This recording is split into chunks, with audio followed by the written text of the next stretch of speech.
Hey y'all, Donnie Keith here, aka Auntie Peaches from the Aunties Radio Show, also on The Voice of Reason.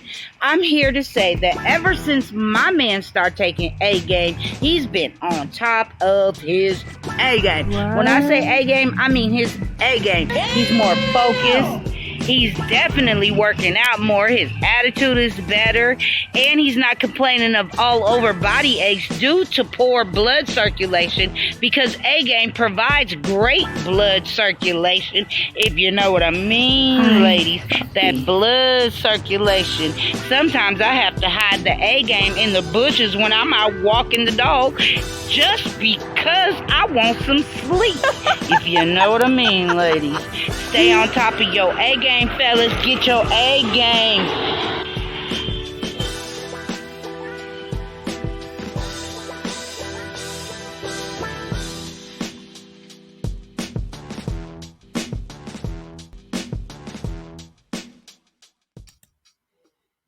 It was good, YouTube. It's your man Ronin back with another 5-minute Firewatch report, and it'll be real quick.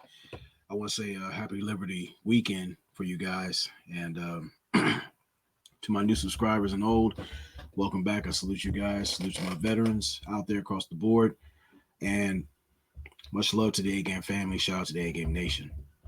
And today's video is talking about self-sabotage, calling a ceasefire on yourself. Now, I speak on this because a lot of times we as men are guilty of this, be it veterans or civilians. And a lot of times we tend to invert the 4 Ps on ourselves. But really what we need to understand is we are worth the time. We are definitely worth the toll. Definitely worth the trouble of pulling ourselves out of this mire of self-abasing behavior and committing domestic violence against ourselves, speaking death and pain and failure into our lives, which ultimately brings a threat to all the excuses you've been hiding behind. Damn the obstacles and the individuals who want to stand in your way. That's part of the process. But while you're out here on this Liberty weekend, and I'm glad I had a chance to go out and see a comedy show, need a good few laughs. It was a surprise, but we as men need to start appreciating ourselves. We got to stop being senseless givers. There's far too many of us who give and give and give, and we get upset because we maybe get a breadcrumb of reciprocity. If we're these architects, if we're the heads, these men who lead by example, start by learning how to teach people how to treat you. It never hurts to sit there and take yourself out, have a nice steak, a beer, learn how to enjoy your company. Learn what you like. Learn to see what standards you need to set for yourself. That way you can mirror that when you tell people, this is what I am. See, a lot of people have these conversations about learning a person's love language. But a lot of times when it comes to us, we tend to be honestly illiterate. And that's not a good thing for us as men. I admit for many years, I was the main obstructionist for me and many opportunities that was set before me. I refused to see things as they really were or needed to be seen. All because either I extended myself to try to please people, which really isn't my thing. How can you tell people you love them and you can't say that to the reflection in the mirror? How can you give people a kind word and you need to give that to yourself? Fellas, it sounds a little crazy, but maybe we need to have a little talk with ourselves. Reminder that we are great, we're unique, we do great things. And in spite of this toxic society that likes to spit in your face and program you to treat you like a spiritually impaired mule of provision.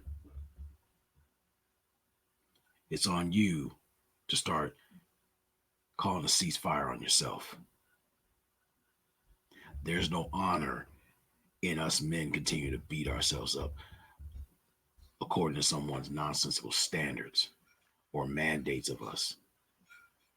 We need to be around people who celebrate us, uplift us, encourage us, remind us how great we are, because a lot of times our foresight tends to be foggy, especially when we sit there and see ourselves as less than. It goes back to the 10 life values. Number one is spiritual. See, when you're done beating yourself up and being unafraid of making mistakes, we're not always going to get it right all the time. But it starts there. That will lead to us on our health. Learn how to take pride in ourselves. Now we either have to start from crawling to taking baby steps, to walking, to running, getting back into our rhythm and everything as far as our mental health, spiritual health, physical health. Then it goes back to our families. A lot of us slave away and think of like we're out here providing these things. Like, how come my family doesn't appreciate me? Because as my brother Chief Stay Sleep always says, it's your presence that is valued over presence. Our children or our spouses or whatever, they benefit from our time. An immeasurable currency that you cannot get back. There's a lot of man hours we wasted a job that gives us a whole heap of shit. And we come back to the house and we take it out on our families, our children, but mainly ourselves, which affects your appearance. When you look in the mirror, embrace what you see. Not on the just exterior, we're talking about the interior. I used to beat myself up for having a good heart. And there have been many times it's been used as target practice on a dartboard. But there's no shame in being a great man.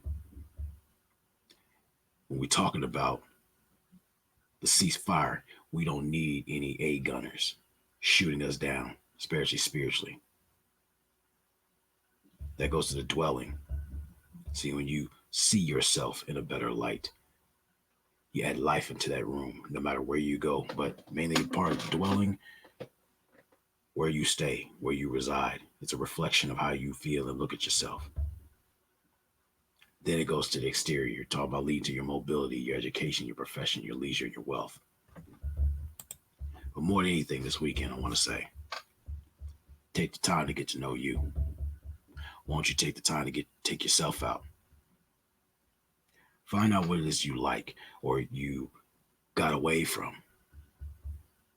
You need a little levity in your life. You need need more balance. That way, when you start learning how to appreciate yourself, you can extend that gift to others and make your time much more rewarding than using your heart and your mind as target practice, mainly on yourself. I believe in my brothers out here, and we've had enough of the goofiness. So, pray you guys have a safe weekend. But do take what I'm saying to heart, because that's what I've been doing for quite some time. Instead of being senseless givers or selfish givers, learn to be sensible. You can give to others, and that's a blessing. It's even more powerful when you learn how to appreciate the currency of your own conversation within yourself. Use your words to help you heal, not bludgeon yourself into oblivion. So with that being said, I want to say much love to my peers out there. Have a powerful, safe weekend. Enjoy yourselves. Enjoy your family. But more importantly, enjoy your time. Put a premium on your time. And always never allow your comfort zone to become your coffin. Peace.